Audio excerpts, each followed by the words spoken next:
जब भी बाला साहब ठाकरे जी के जाने के बाद भी उन्होंने 63 अपने विधायक चुन के लाए थे। महाराष्ट्र नवनिर्माण सेना का मैं सरचिटनीस मुझे बनाया था राज ठाकरे साहब ने। तो वहाँ पे एक 4-5 साल का मुझे अनुभव मिला। लेकिन ये जो बेसिक राजनीति है उसमें उनका जो परफॉर्मेंस देना चाहिए वो आज आप भी देख रहे हो क्या हो रहा है क्या नहीं। इसके लिए मैं शिवसेना में वापस आ गया। शिवसेना में बाला साहब ठाकरे जी ने मुझे उपनेता पार्टी का बनाया था। पत्रकार निखिल वागले जी ने लिया था वो। तो उन्हें पूछा था कि संजय घाटी आपके पार्टी में आया है तो आप उन्हें नगर सेवक करेंगे क्या। तभी बाला साहब जी ने कहा था कि संजय को मैं नगर सेवक की नहीं महापौर भी बनाऊंगा। तो मुझे भी पता नहीं था कि ये, लेकिन उन्होंने बताया, मैं भी शौक हो गया। और इतने बड़े भगवान जैसे हमने उनको नेता मानते हैं तो उन्होंने ये दिया हुआ मुझे बहुत बड़ा सर्टिफिकेट है। मैं महापौर बनूं या ना बनूं, लेकिन मेरे लिए वो सर्टिफिकेट बहुत ये है। और देखिए अब डेप्यूटी मेयर मुझे एकनाथ शिंदे साहब ने बना भी दिया।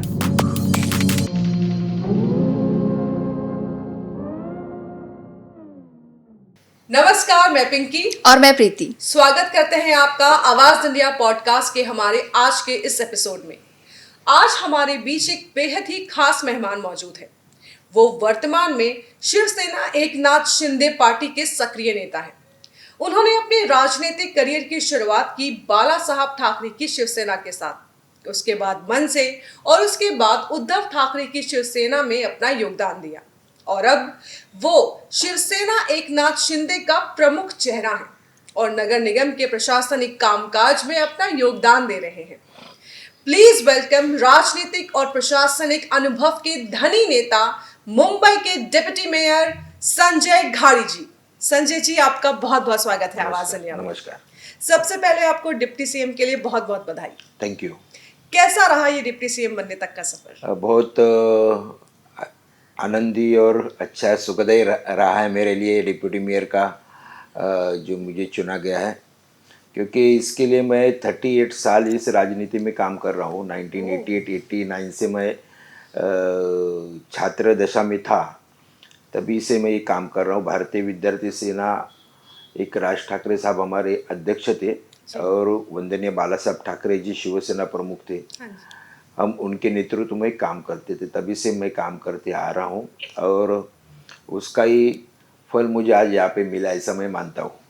जी, जैसे हम कभी भी कोई करियर की शुरुआत करते हैं तो हम ऐसा सोचते नहीं कि हम यहाँ तक पहुँचेंगे। आपने सोचा था कि राजनीतिक करियर शुरू करेंगे, डिप्टी मेयर तक बन जाएंगे? बिल्कुल नहीं, मैं तो राजनीति क्या है मुझे पता नहीं थी। अच्छा। एक किस्सा है कि मैं बाला साहब ठाकरे जी का 61वां बर्थडे था, उसके समय में एक मराठी नाटक था वात्रट मेले, वो देखने के लिए मैं गया था और उस टाइम मैंने बाला साहब ठाकरे जी का स्पीच सुना और तभी से मैं प्रभावित हो गया कि ये नेता में कुछ चीज़ है, दम है। तो मराठी आदमी के लिए, हिंदुत्व के लिए कुछ एग्रेसिव बात कर रहे, तभी से मैंने थोड़ा एक शिवसेना में कैसा प्रवेश करना है क्या ये सोचने लगा था। और तब मैं महाविद्यालय में था, FY BCom में था, तभी से मेरी शुरुआत हो गई। अच्छा, वही स्टडीज के तुरंत। सर, इस बार उप महापौर का कार्यकाल जो 1.25 साल का रखा गया है, इस पर आप क्या कहोगे? हमारे एक शिवसेना के मुख्य नेता सन्माननीय एकनाथ शिंदे साहब जी ने ऐलान किया है कि जो 2.5 साल का कार्यकाल रहता है मेयर का और डिप्यूटी मेयर का भी, तो उन्होंने 1.25 साल का किया है, क्योंकि ताकि और जो लोग हैं हमारे 29 नगर सेवक नगर सेविका है, उसमें से और 4 जन को उसका मौका मिल सकता है। इसके लिए ये प्रोविजन किया हुआ है। आपने बोला कि आपने मनसे से आपकी शुरुआत हुई थी, तो उस समय से अभी तक का सफ़र आपका कैसा रहा? अब शुरुआत तो मेरी शिवसेना से ही हुई, जब भी हम लोग विद्यार्थी सेना और शिवसेना हम सब एक थे। 2006 में सन्माननीय राज ठाकरे जी अलग हुए और उन्होंने MNS स्थापन किया, तभी हम लोग सब राज ठाकरे साहब के साथ में ही थे। तो उनके साथ में हम सब लोग चले गए। जो भारतीय विद्यार्थी सेना के जो मोस्ट ऑफ 90% जो पदाधिकारी और कार्यकर्ता थे वो उनके साथ चले गए और महाराष्ट्र नवनिर्माण सेना का मैं सरचिटनीस जो बनाया था राज ठाकरे साहब ने। तो वहाँ पे एक 4-5 साल का मुझे अनुभव मिला और शिवसेना में तो 10 साल मैंने काम किया, 10-15 साल। तो ये करते मैं वापस मुझे कुछ ठीक नहीं लगा एमएनएस का।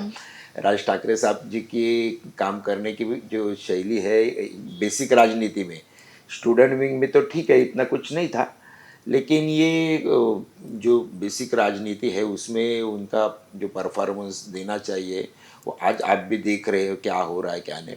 इसके लिए मैं शिवसेना में वापस आ गया। शिवसेना में बाला साहब ठाकरे जी ने मुझे उपनेता पार्टी का ओके। बनाया था। अच्छा संजय जी, बोला जाता है कि आप राज ठाकरे के काफी करीब रहे हैं, मतलब ऐसा है कि आप एक अच्छी दोस्ती रही है आपकी? जी हाँ जी, एक मेरे अच्छे परम मित्र भी है और मेरे मार्गदर्शक मेरे नेता भी रहे हुए हैं। मैं तो एक सामान्य कार्यकर्ता हूँ, वो ठाकरे है, लेकिन उन्होंने हमारे जैसे सभी लोगों को, मैं हूँ, प्रवीण दरेकर है, मनोज चौहान है, राजा चौगुले जी, ऐसे हम सभी गरीब लोगों जो दोस्त बोलते हैं सुदामा के जैसे, उनको हमारे भगवान कृष्ण जैसे उनको अपने दोस्त मानते, वैसे उन्होंने माना था। और उनके नेतृत्व में मैंने और हम लोगों ने सब अच्छा भारतीय विद्यार्थी में काम किया था। इसके लिए मैं बहुत उनके करीब था। हम लोग कुछ हम एक 7-8 जन थे तभी भारतीय विद्यार्थी सेना में, क्योंकि हम दिल से उनके साथ काम करते थे। अभी भी है दोस्ती बरकरार? नहीं अभी तो नहीं है, अभी फिलहाल मुलाकात भी नहीं हुई है उनके साथ। मैं चाहता तो मैं भी हूँ, डिप्यूटी मेयर बन गया हूँ, मेरे साहब को जाके मिलूँ, उनको मिठाई बिठाई दूँ। सही बात। देखेंगे, मौका मिलेगा तो जरूर देख देंगे। जी, एक तरीके से देखा जाए तो आपने दोनों ही पार्टीज के साथ काम कर लिया, तो कैसा अलग अलग एक्सपीरियंस दोनों का रहा है या? देखिए यहाँ पे बाला साहब ठाकरे जी जो शिवसेना का नेतृत्व कर रहे थे, तो वो उनके जैसा नेतृत्व ये हो ही नहीं नहीं है ना। सकता है, राइट। क्योंकि उनके एक आवाज पे, एक आदेश पे पूरी बिल्कुल। मुंबई क्या पूरा हिंदुस्तान भी रुक जाता था। राइट। इतनी ताकत उनके आवाज में थी। और उनके प्रति हमारे जैसे लाखों करोड़ों शिवसैनिक उनके ऊपर जान दे देते थे। ऐसे उनका नेतृत्व था। उनके जाने के बाद जो राज ठाकरे साहब जो है उनके जैसे ही दिखते हैं, उनके जैसे ही आवाज़ है, उनके जैसा ही उनका स्पीच है, इसीलिए लोगों को लगा कि बाला साहब ठाकरे जी के बाद राइट। राज ठाकरे मन से स्थापन करने के बाद कुछ तो करेंगे महाराष्ट्र के लिए। इसके लिए उनको जबरदस्त बहुत प्रतिशत मिला। बहुत 13 एमएलए चुन के आ गए, 29 पार्षद यहाँ पे मुंबई महानगर यूथ के पालिका लिए तो में अच्छा आए, इंस्पिरेशन बन गए थे जबरदस्त वो। यूथ के लिए। राइट। और हम भी पूरे महाराष्ट्र में घूमे, एक बहुत अच्छा रिस्पांस एमएनएस को राइट। मिल रहा था। नासिक में एक सत्ता भी आ गई, वहाँ पे 40 नगर सेवक चुन के आ गए, पूना में आ गए, बहुत अच्छा। फर्स्ट मुझे लगता है वो 2009 का इलेक्शन था, उसमें अच्छा खासा यश मिला था, लेकिन वो मेंटेन नहीं रहा। बाद में एक लोगों को भी पता चला राज ठाकरे साहब जी भूमिका ले रहे हो, भूमिका सही नहीं है, ये आहिस्ता आहिस्ता हो गया। और अभी आप देख रहे हो क्या हुआ है। आपका शिवसेना में आने के बाद आपका राजकीय जो दृष्टिकोण है वो कैसे बदला और कैसे मजबूत हुआ? नहीं, इसमें एक मैं जो बताना भूल गया कि एक नेता नेता की एक अपने काम करने की एक पद्धत रहती है, शैली रहती है, स्टाइल रहती है। वैसे राज ठाकरे साहब की अलग स्टाइल है, उद्धव ठाकरे साहब की अलग स्टाइल है। उद्धव साहब जो वक्तृत्व में उतने नहीं रहे राज ठाकरे के कंपेयर साहब के कंपेयर में, लेकिन उनका संगठन के ऊपर बहुत काम है, वो बहुत टाइम देते हैं। और उसके नतीजे उन जब भी बाला साहब ठाकरे जी के जाने के बाद भी उन्होंने 63 अपने विधायक चुन के लाए थे। और थोड़ा वक्त देते, फिर अब बाद में उनके मेडिकल प्रॉब्लम की वजह से और थोड़ा लोगों को टाइम नहीं देना, अपने विधायकों को, सांसद को टाइम नहीं देना, इसके वजह से जो अभी हाल हुए हैं आप सभी लोग देख रहे हैं। कॉरपोरेटर और अभी जो आप उप महापौर हो, तो उसका जो अनुभव है तो अभी इस कार्यकाल में आपको कैसे काम आता है? देखिए अनुभव तो हर एक चीज़ में, हर फील्ड में आपको गुरु के जैसा मार्गदर्शन करता है। वो कोई भी क्रिकेट हो, स्पोर्ट्स हो या पॉलिटिक्स हो, कोई भी। मुझे भी, मैंने जो 38 ईयर्स मेरे लाइफ में मैंने स्पेंड किए इस राजनीति में, तो उसका मुझे बहुत उपयोग इस डिप्टी मेयर का और नगर सेवक का काम करते हुए आ रहा है। क्योंकि ये कोई राजनीति का बुक नहीं कि आप पढ़े और जा कर के काम करना शुरू किए। इसके लिए आपको गटर पे जाना पड़ेगा, शौचालय देखने पड़ेंगे, स्ट्रॉन्ग वाटर ड्रेन क्या होती है वो देखना पड़ेगा, रास्ते कैसे होने चाहिए, फॉगिंग कैसे होनी चाहिए, कब होनी चाहिए, सब बारिश में क्या करना चाहिए, क्या नहीं करना, ये सब आपको फील्ड पे जाने के बाद ही आपको ये सब अनुभव आता है।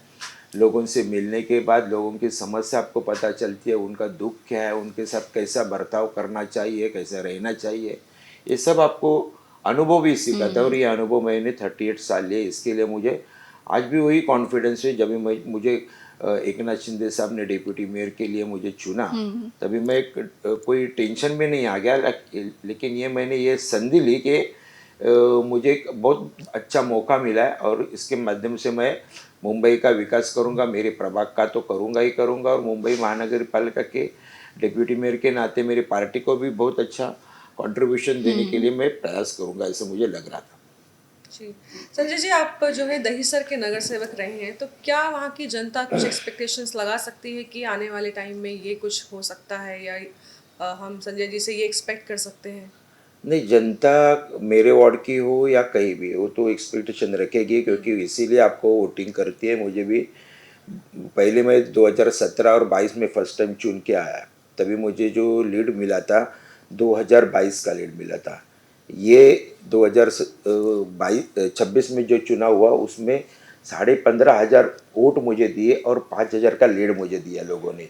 तो उनकी एक्सपेक्टेशन तो बढ़ेगी ना कि हमने इनको इतने भारी बहुमत से जिताया, और मैं भी उनकी एक्सपेक्टेशन पूरे करूंगा। जैसे कि मैंने उनको मालूम है 2017 में, उसके बाद में नगर सेवक नहीं रहते हुए भी कोविड काल में मैंने जो काम किया, उसके बाद जो काम करता रहा, वो उनको पसंद आया, और इसके लिए मुझे सेकेंड टाइम इतनी बड़ी जीत उन्होंने दिलाई है।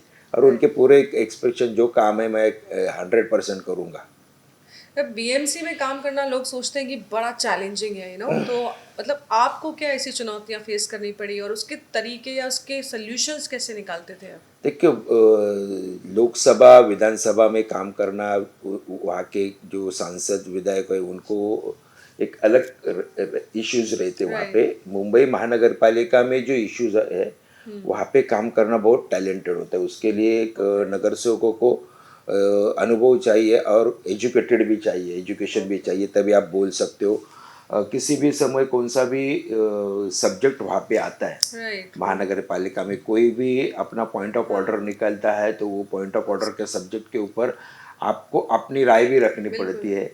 66B है, ए है, सी है, ये ऐसे जो कलम है, तो उसके मुताबिक आप आपके प्रश्न, मुंबई शहर के प्रश्न, आपके प्रभाग के प्रश्न कैसे रखने चाहिए, ये सीखने के लिए उसको उसकी इच्छा चाहिए, और उसको उसकी कैपेसिटी भी चाहिए और अनुभव भी चाहिए। और आहिस्ता आहिस्ता सीख भी जाते हैं थोड़े थोड़े। आपको ऐसे कभी कुछ ऐसा लगा कि ये चीज़ अच्छा हुआ, मैंने मतलब इतनी एजुकेशन थी या नॉलेज थी कि मैं इसको कर पाया सॉल्व? नहीं, एक तो पहले कैसा मुझे बहुत ये राजनीति में काम करने के एक बहुत इच्छा थी, लगन थी, और अच्छा, आपको मैं इंटरेस्ट? वही कर रहा था। और इसके लिए मैं पढ़ता भी बहुत हूँ, बुक्स पढ़ता हूँ, न्यूज़पेपर पढ़ता हूँ, सोशल मीडिया पे जो जो पॉलिटिकल आता है वो देखता हूँ, सुनता हूँ और ख़ुद को अपडेट करता हूँ। इसकी वजह से मुझे इतनी कठिनाइयाँ नहीं आती है।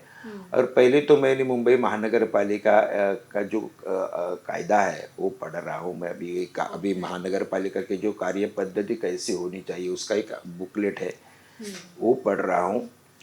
तो उसका आप उसके माध्यम से आपको मदद मिलती है कि आप कैसे बात कर सकते हो सभागृह। अभी तो मैं डिप्यूटी मेयर हूँ, इसके लिए मैं बात नहीं कर सकता हूँ, क्योंकि डायस पे बैठ के रूलिंग देना, जब भी महापौर मैडम नहीं रहेंगी तभी मुझे रूलिंग देना पड़ता है, यही काम है। लेकिन आयुक्त के माध्यम से या हमारे पार्टी लीडर्स की मीटिंग में से ये मुंबई के जो प्रश्न है और मेरे वार्ड के मैं रख सकता हूँ ऐसा। ओके, तो अब साफ सफाई रहे या बारिश के समय पे जो जल भरा होता है, जल आपूर्ति हो या सड़क में जो मरम्मत, अब किस तरह से उसका नियोजन करते हो, कैसे उसको? देखिए, अभी मुंबई महानगर पालिका का चुनाव 4 साल के बाद हुआ है, और अभी हमारे महापौर मैडम रितुताई तावड़े, वो भी अच्छी सक्षम है, सेकेंड टर्म है उनका भी। तो हम दोनों ने एक इसका मुंबई महानगर पालिका का महायुति के लीडर के नाते हम तय किया कि मुंबई की सड़कें यहाँ पे जो बारिश में खड्डे गिरते वो नहीं होने चाहिए। इसके लिए कॉन्ट्रैक्टर अपॉइंट करने की जो निर्देश मुंबई महानगर पालिका को पहले से दिए गए हुए उनके ऊपर हम लोग अमल करेंगे। दूसरी बात है, मुंबई शहर में पानी रुकना नहीं चाहिए, इसके लिए 147 जगह पे हम पंप लगा रहे हैं, और भी ज़्यादा जगह पे फ्लडिंग स्पॉट रहेंगे, वहाँ पे भी हम पंप लगा करके पानी शिफ्ट करेंगे। ये हम कर रहे हैं। दूसरी तो अभी जो मिट्टी नदी है, मेजर नाला है, माइनर नाले है, और जो हम दत्तक वस्ती बोलते हैं उसका अभी का नाम है SMPA। तो वहाँ के जो छोटे छोटे कॉन्ट्रैक्टर, उनके माध्यम से हर गली में हर गटर साफ करने का अभी काम शुरू हो जाएगा, ताकि बारिश गिरने के बाद पानी रुकना नहीं चाहिए। इसके लिए हम सब मुंबई महानगर पालिका का प्रशासन और लोक प्रतिनिधि हम एक साथ मिलकर काम कर रहे हैं। शहर के विकास और जनता की जो सुविधा होती है, इन दोनों मुद्दों में से आप ज़्यादा किस पर जोर देना चाहोगे और किस में सुधार करना चाहोगे? क्योंकि शहर का विकास तो होना चाहिए, लोगों की एक आशा उम्मीद है रहती है। और मुंबई शहर ऐसा है कि ये जागतिक शहर है, आर्थिक राजधानी है हमारी देश की। यहाँ पे बहुत सारे पर्यटक आते हैं, फॉरेनर्स आते हैं। मुंबई शहर में बहुत देश में से भी लोग आते हैं, पॉपुलेशन भी बहुत सारा है मुंबई का।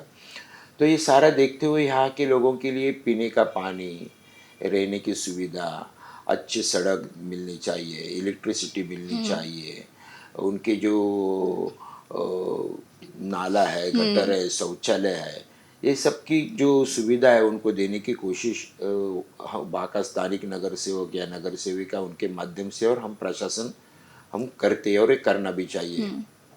संजय जी, लोगों का कहना है कि आप मतलब यहाँ तक पहुँचने के बाद भी बड़े सिंपल हैं, बड़े डिसिप्लिन हैं, अपनी रियल लाइफ में भी पर्सनल लाइफ में कैसे ये बैलेंस कैसे मेंटेन करते हैं? मतलब इस उम्र तक आके भी, इतना इस पद पे आके भी सिंपल डिसिप्लिन बहुत मुश्किल होता है, क्योंकि एक बार लोगों को कह रहा हूँ कि चेयर मिल गई, इसके बाद तो हाँ, कौन सा अनुशासन, क्या टाइम का, लेकिन आप कैसे मेंटेन कर रहे हैं? नहीं, देखिए, मैं तो आया हूँ एक गरीब फैमिली से, तभी मेरा कोई पिताजी या कोई ऐसा गॉडफादर नहीं जो पॉलिटिक्स में है। तो इसके लिए मुझे ये मैंने जो मेहनत करके मैंने जो कमाया है उसकी मुझे कीमत है। और मैं पहले से ही ऐसा एक सच्चे दिल से सच्चाई से काम करना, किसी भी कार्यकर्ता या किसी भी नागरिक का कुछ भी काम आया तो सुन के लेना और उसके ऊपर 100% प्रयत्न करना, और फिर उसका लाभ उसको मिले या ना मिले वो परमेश्वर के ऊपर। ये मेरी काम करने की स्टाइल है आज तक। मैं और इसके आगे भी मेरे मोबाइल मेरे पास रहता है और हर एक का मैं फ़ोन उठाता हूँ। मिस कॉल जब भी आते हैं तो उनको रिटर्न में कॉल करता हूँ, बात सुनता हूँ, कि यही एक सबसे काम करने की अच्छी स्टाइल है। लोगों से नम्रता से बात करना, प्यार से बात करना, और ये टेम्पररी नहीं है, ये परमानेंट मेरा स्वभाव है। सिर्फ इस कुर्सी तक के लिए ऐसा नहीं कुछ है। नहीं तो फिर आज मैं डिप्टी मेयर बन गया हूँ या नगर सेवक हूँ, आज भी मैं ऐसा सोचता हूँ, आज भी मैं सड़कों पे चल के जाता हूँ, बाइक में से पूजा के लिए जाता हूँ या मेरे वार्ड में घूमता हूँ। इसमें कुछ ये नहीं है बुरा मानने का या कुछ बिलो डिग्निटी नहीं है। ये तो आप लोगों में रहोगे तो ही लोग आपको चुन के देंगे। तो दो बातें होती हैं जो मतलब आपके लिए क्या मायने रखती हैं। एक होता है जनता से जुड़ाव, कि आपने जिस चीज़ के लिए जनता का वोट चाहिए था मिल गया, आप उस जगह आ गए, तो लेकिन उसके बाद भी जनता के साथ कांटेक्ट में रहना। और दूसरा, जिस भी संगठन के लिए आप काम कर रहे हैं उसके लिए वफादारी, लॉयल्टी, ये दोनों बातें अगर देखा जाए तो आपके लिए क्या मायने रखती हैं एक साथ? देखिए, एक जनता ही आपको चुन के देती है, उसके लिए उनका विश्वास जीतना बहुत अहम है। और वो आप एक बार जीत सकते हो, लेकिन वो कंटिन्यू रखोगे तो जनता आपको घर पे बिठा देती है। तो आपको सेकेंड टाइम चुन के आना है, थर्ड टाइम चुन के आना है, तो आपको आपकी खुद की एक छवि बनानी पड़ती है जो अच्छी होनी चाहिए। लोगों को पता चलना चाहिए कि ये लीडर है, ये ऐसा ऐसा है, उसके अंदर ये अच्छाई है, तभी वो लोग आपको परमानेंटली आपका नेता करके स्वीकारते हैं, जो मैंने अभी किया है। लोगों को पता है कि संजय घाटी को फ़ोन किया तो वो फ़ोन उठाएंगे, मदद करेंगे, टाइम है तो खुद भाग के आ जाएंगे, और किसी भी हालत में हमारा काम करके देंगे, उनको विश्वास है। उनको ये भी विश्वास है कि झूठ नहीं बोलेंगे, काम होता है तो होता है कहेंगे, नहीं तो नहीं है तो नहीं करेंगे, लेकिन प्रयास जरूर करेंगे। ये जब भी आपकी एक छवि बनती है नेता की, तभी लोग आपको पसंद करते हैं। और लोगों को उपलब्ध होना चाहिए, लोगों को मिलना चाहिए। आप इसके लिए वोट मिलना लोगों को, आपके मतदाताओं को समझना चाहिए कि मेरा नगर सेवक ये टाइम पे ये ऑफिस में मिलता है। ये तो लेटर के लिए लोग ऑब्वियसली आते हैं, कनेक्शन साइन होना जरूरी कनेक्शन है। होना चाहिए। और बहुत सारे, मैंने ये जो मेरे वार्ड में 2005 से मैंने ये 2 चुनाव हारा, फिर भी लोगों में रहा। अच्छा, ये लोगों को पता है कि ये हार के भी आदमी मेरे हमारे साथ में रहा है, और जीत के आने के बाद में भी मैं उनके साथ में रहा हूँ। तो अभी उनको पता है इसीलिए वो मैं जुड़ाव क्या, महसूस इससे एक करते हैं जुड़ाव हो आपके गया है।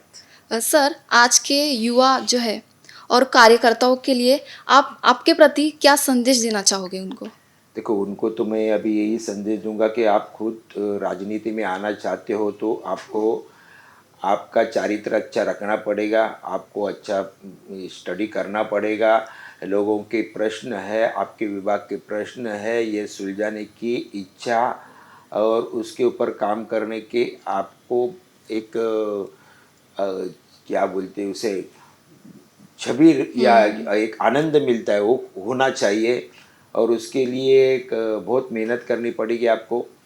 ऐसा, ये राजनीति ऐसी नहीं है कि आज एक बार आ गए और आप चुन के आ गए, और ऐसा नहीं होगा। ये कुछ लोगों के बारे में हो सकता है, जब जिस वार्ड में रिजर्वेशन गिरता है और नया कैंडिडेट आता है और चुन के जाता है, वो तभी वहाँ पे लोग उनकी पार्टी और ये देखते हैं।